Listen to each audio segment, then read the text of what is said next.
Hello, everyone. I'm Jane Browning, and I'm the president of your Democratic Club of Hot Springs Village. And we are so thrilled to have with us, once again in a repeat performance, Joyce Elliott, one of our very favorite speakers. And unfortunately, we have to be meeting in a virtual space, but we're awfully glad you're here, Joyce. And as everyone, I hope, knows by now, Joyce is standing for the seat at the 2nd Congressional District office, which is U.S. Congress, and she's beating French Hill's little fancy pants, and she's going to be in Washington before you know it. But she still needs a lot of our help and support to get her over the finish line. And Joyce, I'm going to start out by just asking you, why in the world would you be interested in, number one, running a campaign, which is nobody's idea of a good time, and number two, facing off in Washington against all of the hostility and the bad feelings that are rampant up there these days? You know, what is motivating you? Why are you willing to do this? Well, I think because of my life experiences, I've just always wanted to serve people through this sense of public service. This has been the through line of my life, because I'm sure a lot of people know, but many might not know, that I was a school teacher for 30 years. And I wanted to do, I saw things when I was teaching, I saw things when I was growing up, you know, that I just knew they were not right. I didn't have words for them many times. But this whole sense of unequal treatment, everybody having an opportunity to achieve the American dream. And I saw firsthand in my own family and where I grew up in Louisville, and when John F. Kennedy was running for office, I was a kid, and I do mean a kid of like 9 or 10 years old, but I saw how that inspired people. And it gave them some reason to believe things were going to be better because this person was running. I didn't know what it meant in every way, but I did know for sure it was something really important. And of course, I came to learn later on that was called, you know, public service. And so I wanted to be a teacher because of my experience in integrating the school where things did not go the way they should have gone. You could imagine all that. But part of that experience also, too, as a teacher, helped me understand that there were things that needed to be changed in what was actually the political arena, which pushed me to run for office even here, you know, in the state. And in the state, one of the things that I was able to do is use those skills that I had learned as a teacher and honed as a teacher, how to work with all different kinds of people, how to make sure when something didn't go right, you had to sometimes, you know, find an answer on the spot or look for other solutions. In other words, I had to know how to work with different people. I couldn't say to my kids, because, you know, you didn't act the way I wanted you to act, you were just out of class, I'm not going to teach you, I'm not going to work with you. So those skills I took to the Arkansas legislature, and it worked well. This is not something I necessarily had on my agenda to do because I have 2 more years in the Arkansas State Senate, and I was going to serve those out and do something else. But when the opportunity came along, and when I see what's happening in Washington, I don't believe we have to settle for that. And I have always had this belief that if I see something, and this is what I was taught to do when I was growing up and I had to learn to do, if you can make a contribution to it, if you can do something about it, don't ask other people to do what you won't do. And that is that same thing that's driven me for so long. And I thought, you know, I have skills that I can use in Congress. And I am very sure that the things that bother people that I saw every day in my families and students when I was teaching are some of the same things we need to change now. We are in different times. Teachers are adaptive people, and I am an adaptive person. And I am looking forward to going there and doing everything I can to help America be America for all of us. Because we need to come together. I am absolutely not a fan of all of the divisiveness that I see in Congress. And I've lived a whole lifetime working at bringing people together right here, you know, in our state, because I think it's so important. Well, you speak of the challenges that are facing you in Congress and your skills in dealing with them. One of the key elements of our society that is so disturbing is income disparity, which is a very mild way of expressing this vast gulf between people who are struggling every day to survive and to make ends meet, and this little pocket of very, very, very wealthy people, and that the gulf gets wider and deeper every year. And you know, the CEOs and the bank presidents are getting rich off of COVID. You know, it's, and while all the rest of us are really struggling. So my question to you is, what levers do you push and pull to overcome that disparity? How do we start to create more of a social justice system? Is it in, you know, taxing the wealthy or restructuring corporate structure, or is it getting rid of Citizens United, or is it a minimum income for people? You know, what is going to work? How do we fix it? I think one of the mistakes that we've made for a long time in our, just even in our democracy, we tend to get involved in with issues or involved in politics at certain times rather than recognize our lives are being governed by politics every day, or about these systems that are in place every day.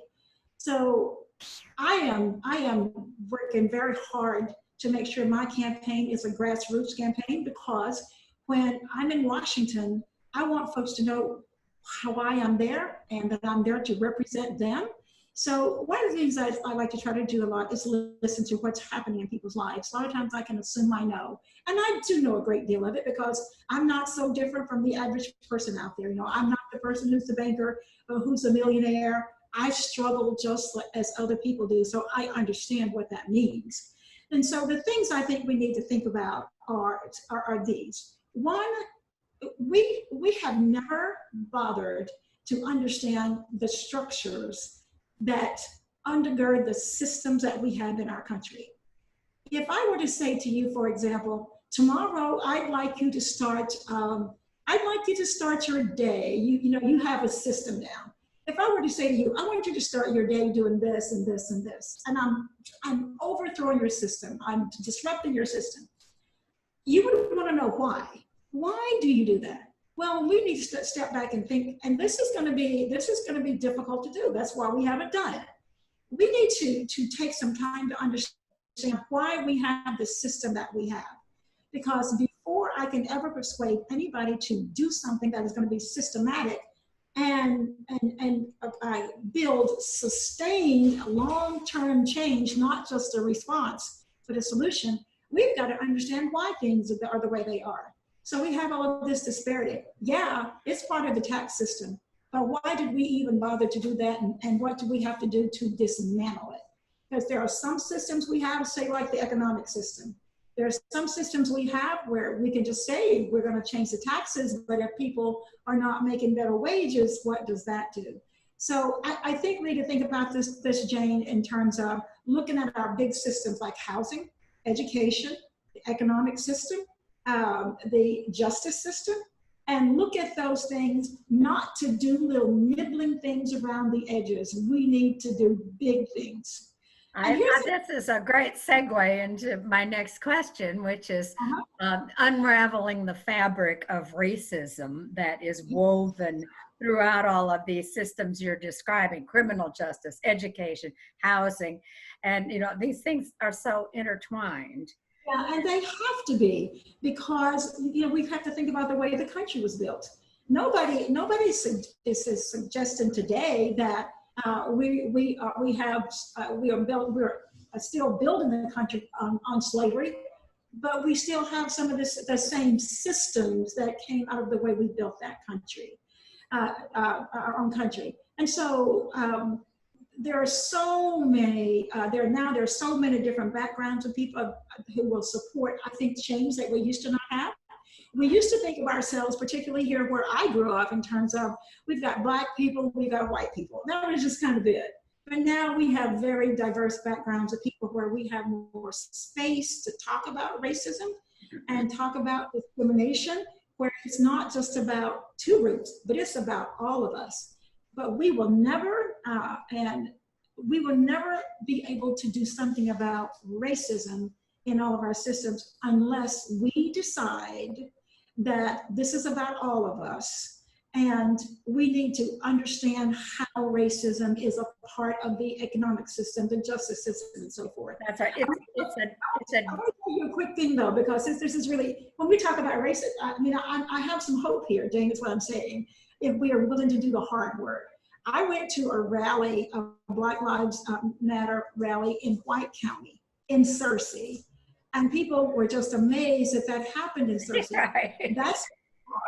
That's because things are changing everywhere, and Yes. people are more open because it's just a more open society today, I think. I think that the constant drumbeat of police brutality that is right there in front of everybody's face has been largely responsible for what I call making the scales fall from the eyes of Americans.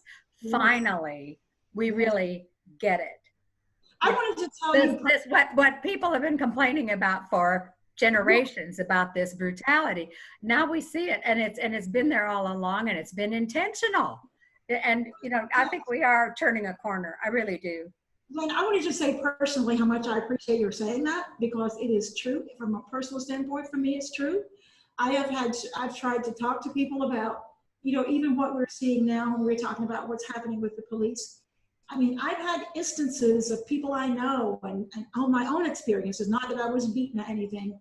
And when I would tell somebody about it, it was my experience and it was just discounted. My whole experience was discounted because, you know, that person didn't believe it.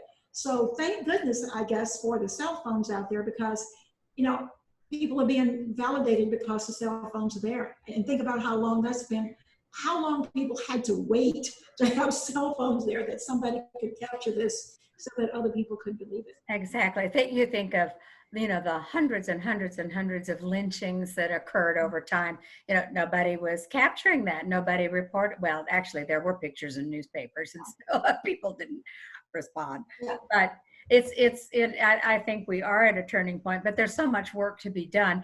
And you know, we talk about police brutality as being like sort of the entry point for understanding.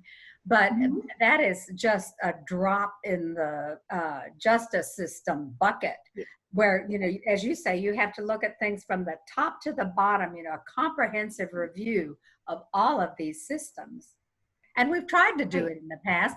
Senator Jim Webb put together a blue ribbon panel on reform of the justice system and came up with a whole raft of recommendations that got put on a shelf. You know, people have tried to tackle this before, but that's generally what happens. People can go so far and then they get cold feet.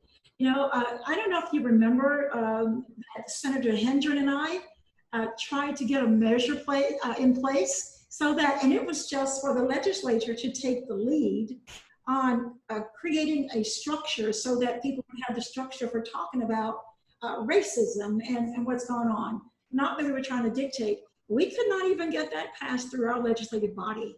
And because people, and I have people say to me, you still think there's racism?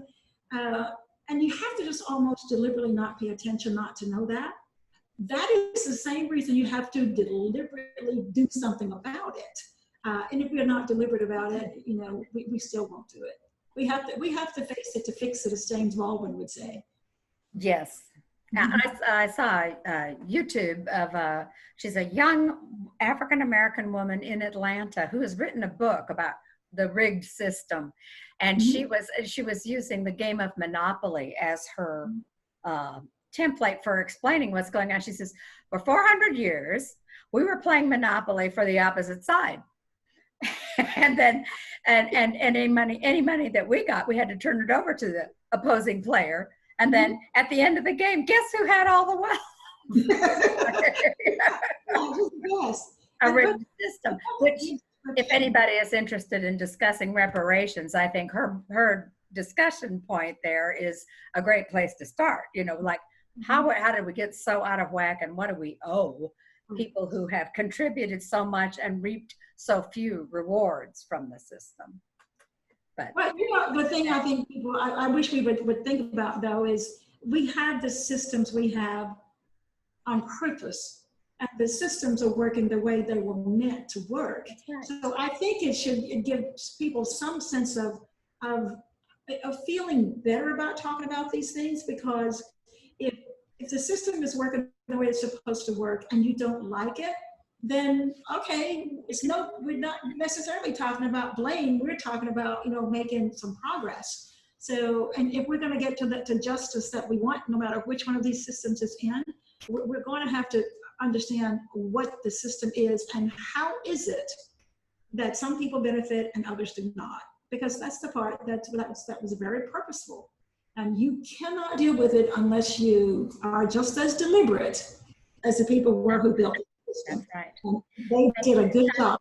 Another expression of the inequities is the lopsided way that we recognize workers in this country. And I think COVID-19 has illuminated in stark relief who are really the essential workers in our society. It's the caregivers, it's the healthcare workers, it's the teachers, it's the first responders, it's the cleaners, it's the transportation and delivery drivers.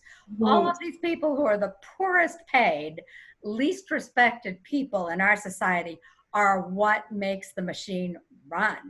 And what do you think that you could do in Congress to start elevating people to a level of respect? One of the things, and this might not seem like much, but changing the language to right now, people recognize that all of the folks that you just mentioned are essential workers. We need to start thinking about, we need to never change that language except to elevate it. Because the thing that's kept people that you mentioned, my mother was one of those persons, so I know what we're talking about here. One of the things that kept them in their places, because this is how the system works. The system created the language of low-wage jobs. People who do those jobs they didn't make up that language, but we have a whole system. And you look at some of the academic writings, they talk about low-wage jobs and not that they are essential. And so we talk about low-wage jobs, and then we talk about high-skilled jobs, as if all of those things don't take skills. If we were to admit that they take skills and they are very important to our lives to make us look and feel good about ourselves, if we were to ever admit that these are skills people make and what they do deserve high wages instead of low wages, we would flip that script. So I think with COVID, this is an opportunity. So when I'm in Congress, I really want to begin to push to start redefining what we mean by essential, and remind people day in and day out that as we write legislation, we need to be remembering what these folks have meant to our even being able to get through COVID.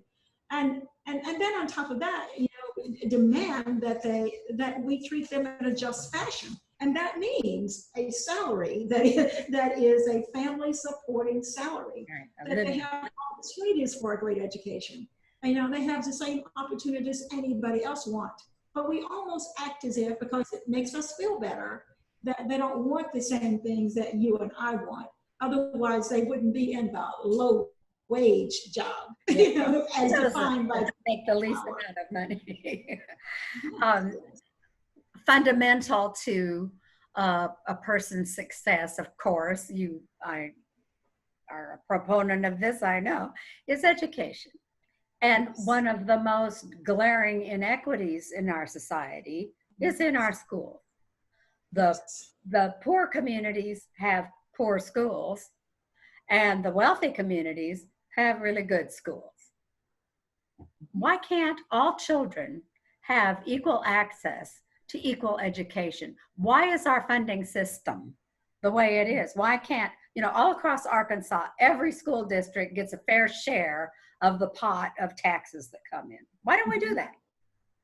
Yeah, we did that, I know, because we had a system that was even more unequal than we have now. And finally, as much as people decried, former Representative John Walker, and he's taken school districts to court over this inequity, he was doing the right thing. Yes. And so when we did that, we set up a system where, you know, every school district has to put in so much money, and we take that pot of money and then we give it back to everybody pretty much equally, except in some cases, the districts that are if you say they have like 80% poverty, you will get what we call NSLA funding, which is enhanced funding for the number of poor students you have in your school district. So there is some enhanced funding there. But that's a feel-good thing, because it's a lot of money, but it's not enough money to make the kind of differences in the schools that they can pay teachers well, that the people who live in that district, you know, can expect that their kids are going to have, you know, the best of facilities, and that they're going to have opportunities that kids in more well-to-do districts are going to have. So what we're doing is bare bone medium. We're just doing the bare bones to achieve adequacy, because that's what the law says. Well, how many of us are okay with our kids just having an adequate education? So if we're going to change, when you look at the physical plant, you know, the infrastructure, the school buildings that are, you know, and I don't know that Arkansas is as bad as some of the major cities, but I'm familiar with Baltimore, and just dreadful conditions. No heat, mold, these ceilings, and there's terrible. And those are the issues we tend not to have. You know, we have done a great deal of good here in Arkansas. The problem is we have so far to go that we have all of a sudden what my mother used to call, we've gotten fat and happy with adequate. This is okay, but we're not even adequate in many of our schools now. So how do we do it? You asked a question about that. So we're using property taxes to fund schools, for example. Even after we take that pot of money and everybody gets an equal amount, it doesn't keep, you know, school district X, who has lots of property taxes to build, and they don't stop at that adequate. They use their property taxes to build everything they want and need so that their kids have a great education. Now, it's too complicated to try to say all right now, but here's something that I think is really important.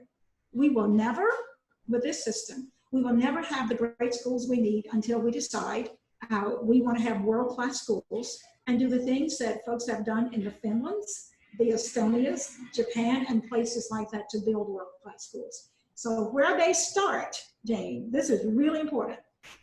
The government, that's a part of it, the government starts with the word equity. Their major mission is to make sure kids have what they need growing up until they get to school. Like right now in Arkansas, we've done a great job in working on getting a good pre-K system started that we're not funding the way we should anymore.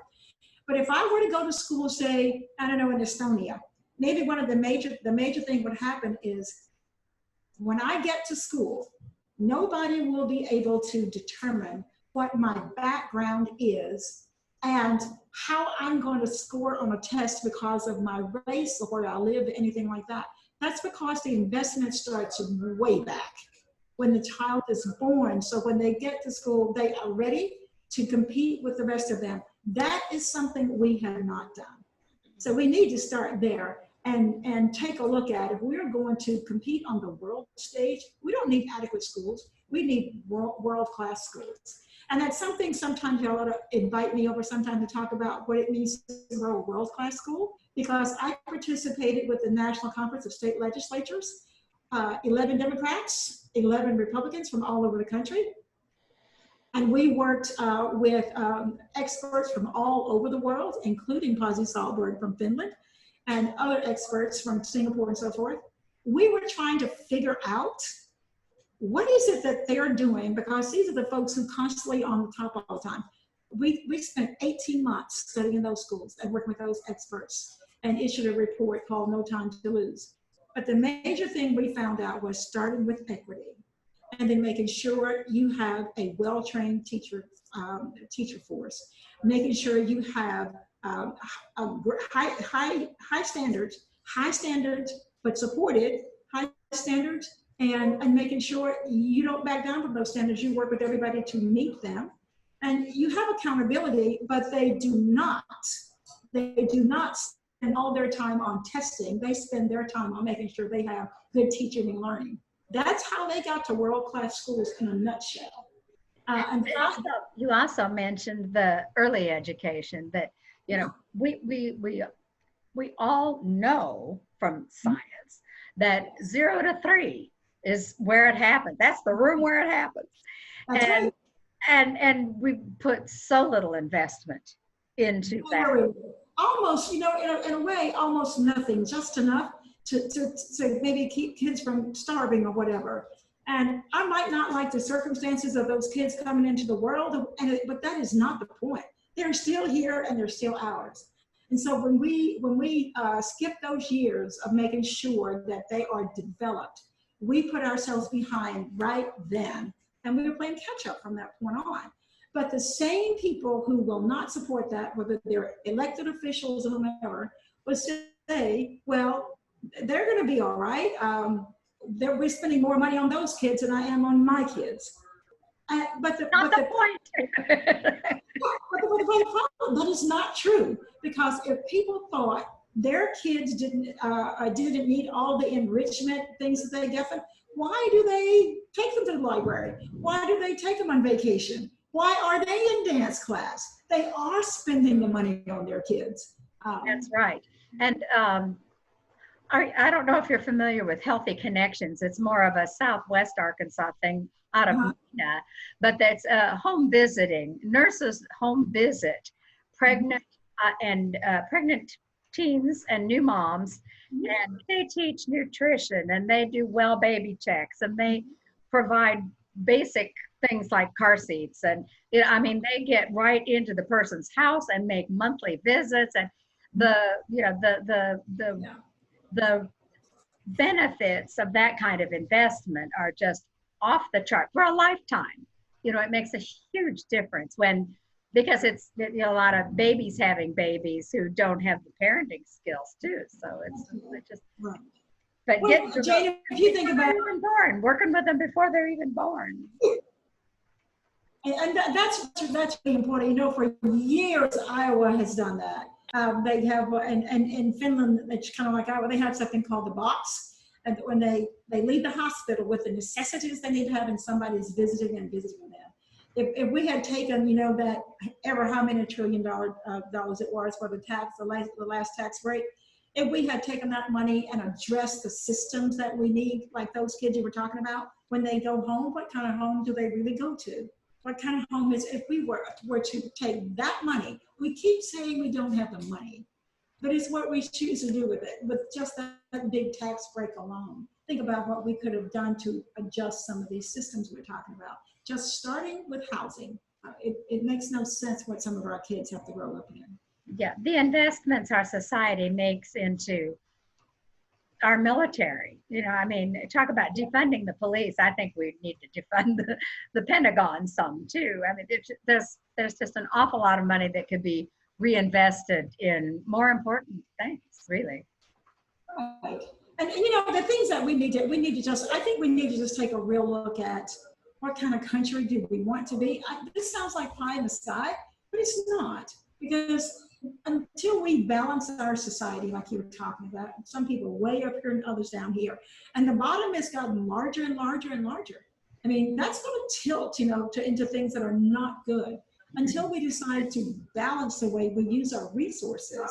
Like, how many of this do we need? What kind of things do we want to invest in to make sure our people are in good shape, our people are healthy and have opportunity, and our country is more balanced, and that leads to more peace, that leads to more happiness, and there is no reason that the pursuit of happiness shouldn't just be words. They should be something that we pursue, and you can't be happy unless you're looking at more balance in our society.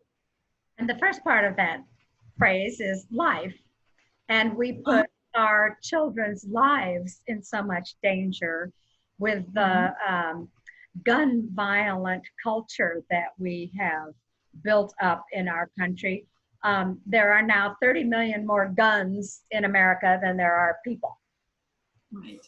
Every man, woman, and child has got at least one gun now. And there's enough for there's enough for every one of us to, to have one. So what do you, how do you, and people are very it's hard to take things away from people that they already have. How do you address that issue? How do we address gun violence? Well, I think gun violence is more, and changing it is more of an attitude. Like, why do you have a gun? I grew up in a family, I grew up in Nevada County, in Southwest Arkansas, in Willisville, where people were hunters. I grew up in a family where we had guns. But we had guns, and we were out a long way, maybe where, if something happens, maybe the police could not get to us quickly. But that was very, very, very uncommon. But we had guns for the purpose of, my brothers, my grandfather and everybody, people hunted. And there was not this thing about they had to have every kind of gun. So we need to come to grips in our country, and I think coming together, because this is not something I think you can just force. We need to have some serious conversations about, let's not buy into this thing that people, just because somebody wants to talk about common sense gun violence prevention. That's not the same thing as just somebody trying to take your guns. Why can't we have a conversation about what it means? For example, we hear people talk all the time about Chicago, Chicago, Chicago, and all the guns. And they will say, well, Illinois has all these laws and whatnot, it's not any better. But it's not the law that's going to do that, when Indiana, when the guns are actually coming from Indiana. So this thing of us acting as if our borders are not porous and that we're not all connected, and we all have an interest in sitting down and having a common sense discussion about what's going on. Those kids that people like to talk about that are shooting, or adults or whatever, in Chicago, they're not growing guns in Chicago. Those guns come from someplace else. That is something we ought to be talking about. And having opportunity, and knowing that there's something ahead of you other than just trying to survive and thinking you need a gun just to survive. You and I don't think that way. Most people don't think they need a gun just to survive. So the big question is, why is that even the thought? And answer that question, and we can get to the bottom of why maybe there's so much interest and maybe there's so much violence, in our country. But once again, we have got, back to my mother, we've gotten so fat, happy, and lazy, she would add to it. We won't have those hard discussions about common sense gun violence, about race, about the institutions that are so unfair. And we can't get to where we have to be until we get brave enough to face all these things. Well, I thank you so much for your bravery and your leadership and your service. And I can see that there are a lot of conversations in our future with Joyce Elliott in office in the U.S. Congress. And I think that's a wonderful, wonderful thing for Arkansas to contribute to the national conversation. And I'm going to ask you if you would give sort of a peroration here and just address the members of the Democratic Club about why they should be supporting you and how they can do it. Yes, absolutely. I would start off with maybe how you can do it, because I think people like me could have been elected a long time ago if we would get our minds around how we can do it and get out there and do that hard work. First of all, yeah, it is hard work and it's commitment. But understand, I am so grateful that you invite me to this conversation, that you are considering supporting me. And what it means is that I need your time and resources, as people say, that's just for money. But time to do things like, participate, if you haven't already, participate in our virtual phone calling, because that's how we're knocking on doors these days. Yeah. You can get trained by somebody in our field office who will help you and teach you how to have a Zoom phone calling session. People need to know who I am. I need to have people like you talking about Joyce Elliott and what she is and what she means and what she has stood for. I need that, and that will take your time.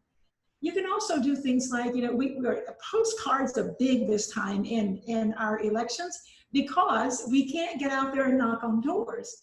And if you think about it, for a lot of people, is kind of a new thing because we have so many people who've never even used a postcard, seen a postcard, they haven't done that. And if you could also just, anytime you have a great idea about doing something, you want to share it with us. And the reason you should vote for me, I would dare say to you, since you asked me the question, because we need to have somebody in Washington who understands what life is like for the everyday person. I'm not a banker. I'm not rich. I was a school teacher for 30 years. I know what it means to struggle financially. I know what it means to deal with people. I know what it means to collaborate and compromise if I have to. I have always worked with people on both sides of the aisle to get things figured out. And my vision for this country, and always has been, and my work proves it, I want to bring people together. This business of we can't be unified anymore and all we do is talk about it. We need somebody there who would do something about it. I did it when I integrated to school, and people didn't want me there, and I was there. But it ended up with our eventually coming together. I did it in the Arkansas legislature because I will say publicly, there's not a legislator, Republican or Democrat, who won't say to you that I don't work hard and I won't keep working at it and that I won't work with people. That's what we need in Washington. And somebody who will not forget who they went to Washington to serve. And I would suggest to you now, that is not happening. Well, I couldn't agree with you more. And again, we all thank you so much for spending this time with us, taking time out of your very busy schedule. And we look forward to seeing you many, many, many, many more times in the future. Well, thank you, Jane, and thanks everybody, because I love coming to the village and meeting with everybody, and I am always willing to take part with whatever you're doing anytime I can. I appreciate the opportunity. Stay safe. All right, you too. I'm going to end the call now. Thank you. All right.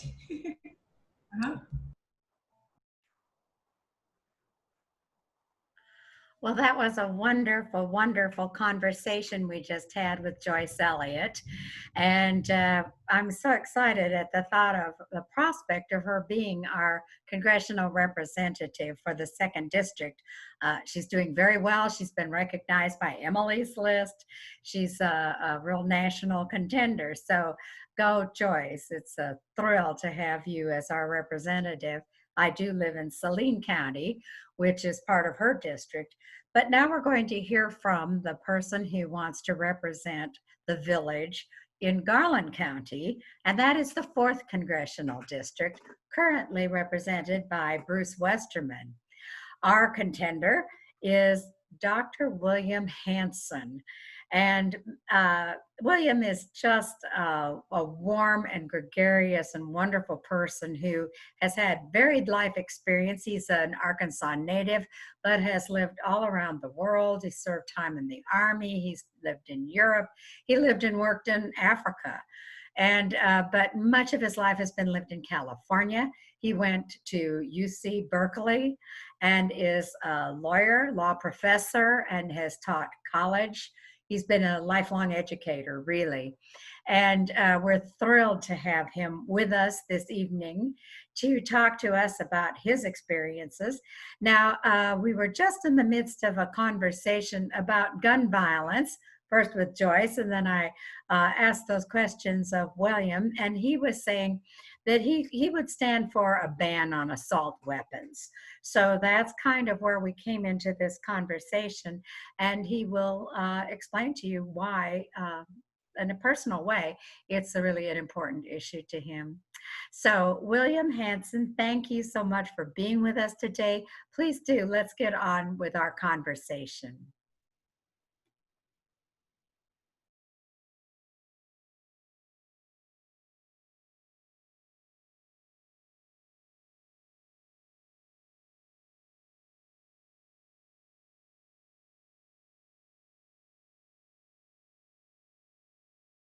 Gun regulation.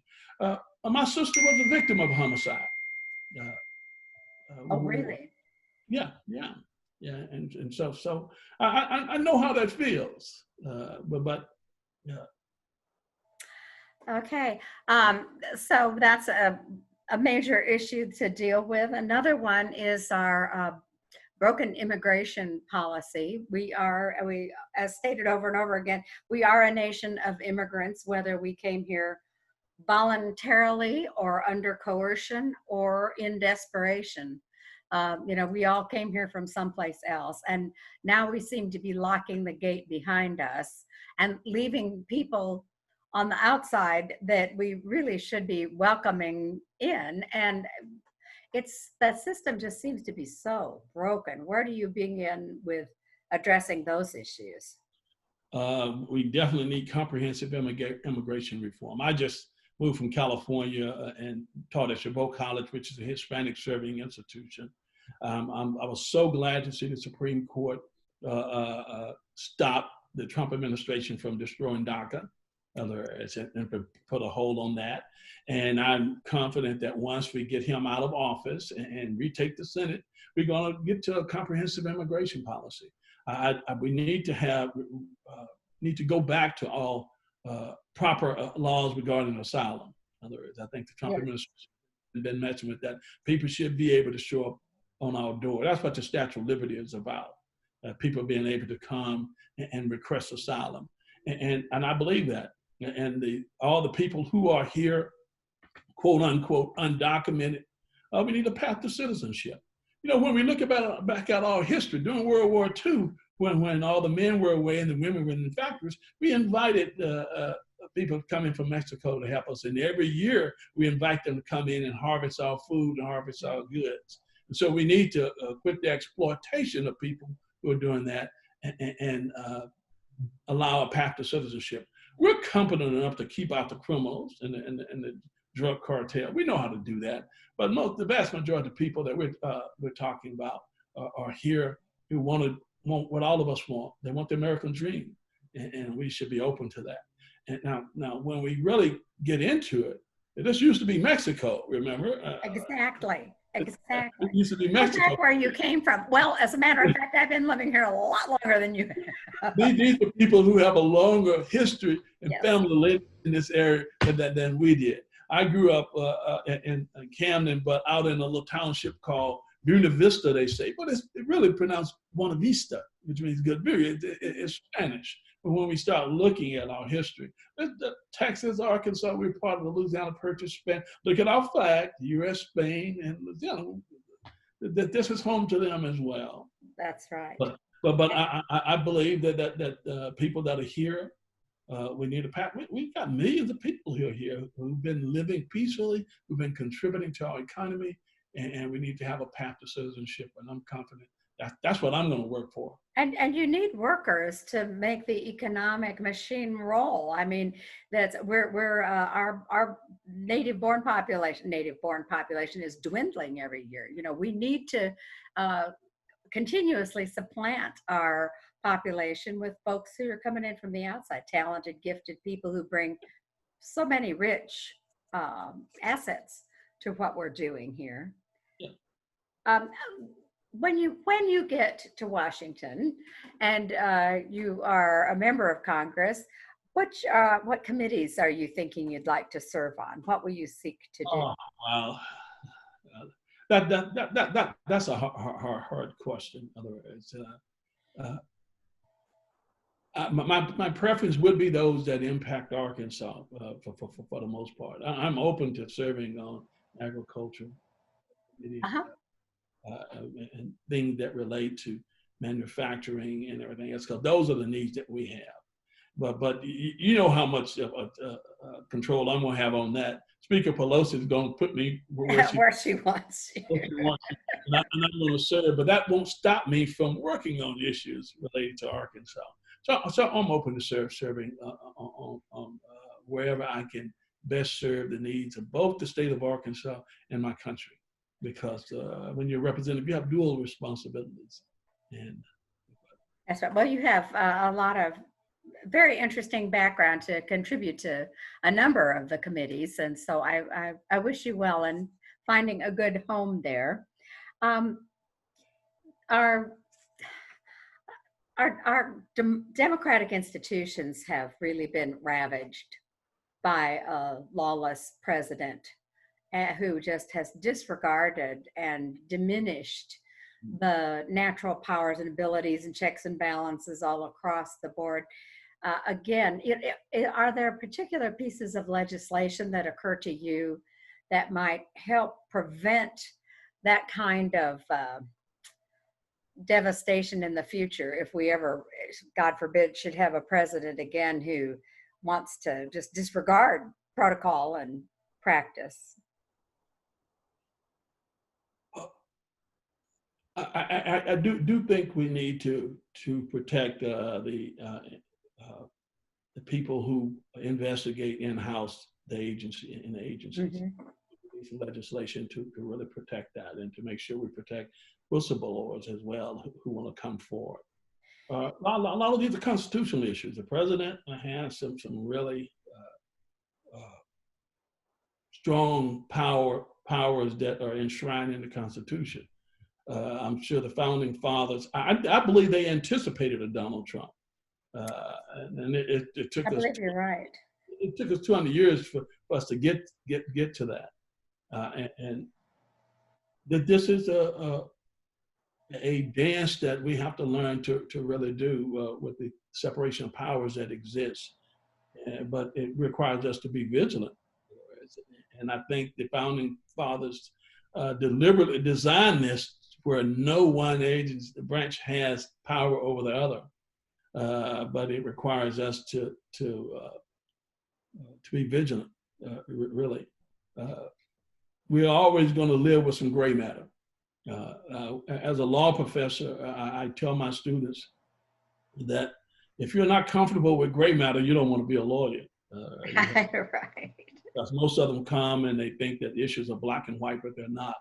The only issues that really get to the court, to the Supreme Court, are gaps, conflicts, and ambiguities. In other words, if the law was clear, it never would have gone to the court. It goes there because there's a gap in the law. It goes there because there's a conflict in the law. It goes there because the law is ambiguous. And a good lawyer has to learn to bridge the gap, clarify the ambiguity, resolve the conflict in favor of their client. And so you have to learn to really live and work in those spaces. So that it doesn't fit perfectly. That there's some space there with the separation of powers that requires us to deliberate, to work with each other, to collaborate. These issues, conflicts between the executive branch and the legislature have always occurred, but they've had reasonable people who always negotiated their way out of them. We get Donald Trump, and he doesn't do that. That's right. That the reasonable part is missing. And this the same kind. One of the most dramatic impacts of this tendency, and it's not just President Trump, it's been a kind of a trend through the last 40 years even towards suppressing voter participation, the gerrymandering issue, for instance, and the Electoral College. Is that not out of date? Don't we need to revisit that? And just the whole representational politics. Other countries have parliaments where your political views, your policy inclinations are represented, not your geographic location, which seems more fair to me, that you vote for the representative you really want to go into that seat. Are there electoral reforms that you would envision? I'm for a citizens redistricting commission. Yes. In Arkansas, I think that's a fair way to be able to deal with it. In other words, but there is an effort underway in terms of the Electoral College where several states have passed legislation that indicates that they will give their votes to the person that wins the popular vote. In other words, now states themselves can do. We don't have enough states right now that sign on to that project to get to 270, but that's a way to get around the Electoral College. But other than changing the Constitution, which is can be a precarious kind of thing to do. When you open it up for one thing, you open it up for a whole lot of other things. Exactly. It's like, it would be a nightmare. I agree. I don't want a constitutional convention to try to change the Electoral College right now, because it opens it up to too many other things. But in the meantime, I'm not a, no, let me be clear about what I want to say.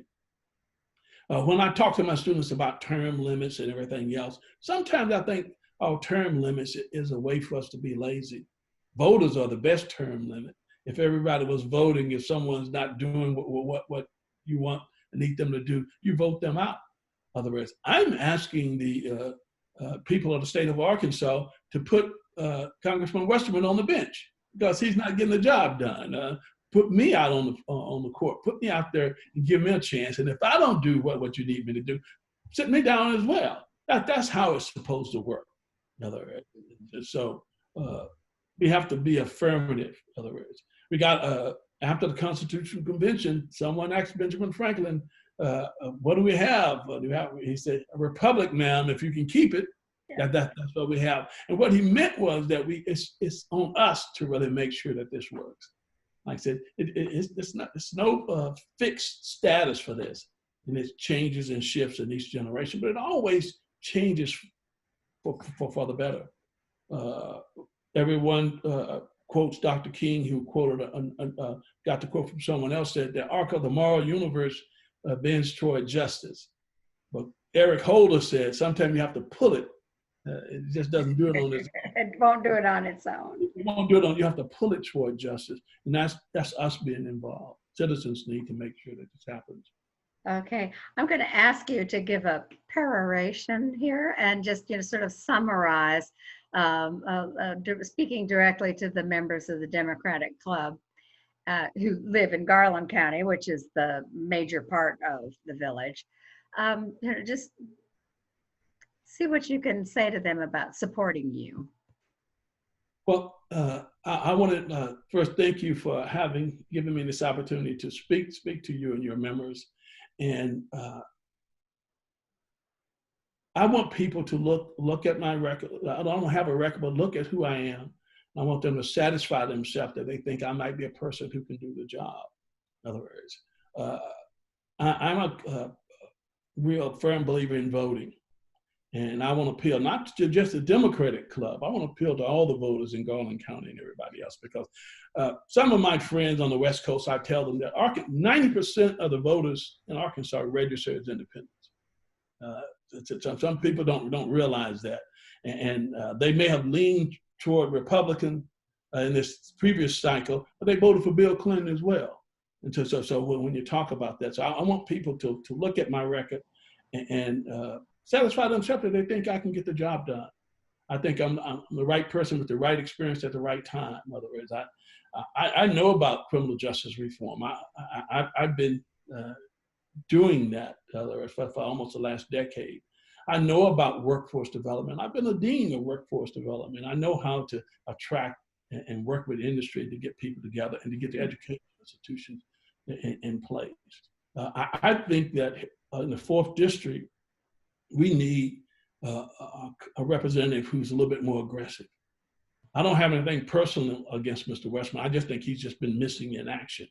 In other words, that he does not work on the issues that are important. The only significant, and I won't even call it, the only piece of legislation that he's really authored is this Trillion Trees initiative. In other words, and that's not an environmental initiative that he's authoring. Right. That really is about the lumber industry. And I don't have anything against the lumber industry because that's about 57% of our state is forest. My father worked for International Paper Company for 43 years. I spent a couple of summers at International Paper Company working in the bull game, which is why I decided to go up to college as well to get an education. But I want the voters your members to really look and ask themselves, has Mr. Westerman done what you want or need him to do? If he hasn't, give me a chance. Put me on the court. Put Mr. Westerman on the bench. Let me get on the court and see if I can do a better job. I don't have a record to run on. I just have who I am, and I don't know whether that works for them. But you also have a worldview, and I'm remembering Bruce Westerman's response. We were talking about childhood poverty in Arkansas. There's up to 30% of children are living in poverty. And his response what the solution would be is, well, those people need better jobs. Yeah, okay, and how does that happen? So yeah, he has a very narrow perspective, and it sounds like you're a very worldly individual who has a lot to bring to Congress on our behalf. No, I'm incredibly blessed. Like I said, I grew up in Arkansas, went to segregated schools, and had an opportunity to visit and do a lot of things. In other words, I studied in France and West Africa, and that helped shape my worldview. And what I found in my travel is that people basically are the same everywhere we go. They got the same kinds of needs, in other words, and the solutions are simple. We just lack the political will to do it. And that's why I am. You know, John Lewis was my hero. I mean, voting. If you look at everything I talk about voting first. And we lost two great giants last week, C.T. Vivian and John Lewis, and Elijah Cummings before them. Exactly. And when I get tired, I just remember someone asked Congressman Lewis, how do you handle the disappointments when you get young people getting involved and getting in struggle? He said, you go until you can't go no more. And so I'm going to be doing what I'm doing until we get rid of Bruce Westerman. If not me this time, I don't know whether I'm going to run the next time, but it's not out of the question. Otherwise, but I'm going to keep campaigning, keep doing what I'm doing until we get new representation in the 4th district, because well, we're like Rodney Dangerfield. We don't get no respect here. That's right. Little Rock, the 2nd, the 3rd, Jonesboro, they get a lot of respect, but they ignore us in the 4th district. They're not going to save us. We're going to have to save ourselves.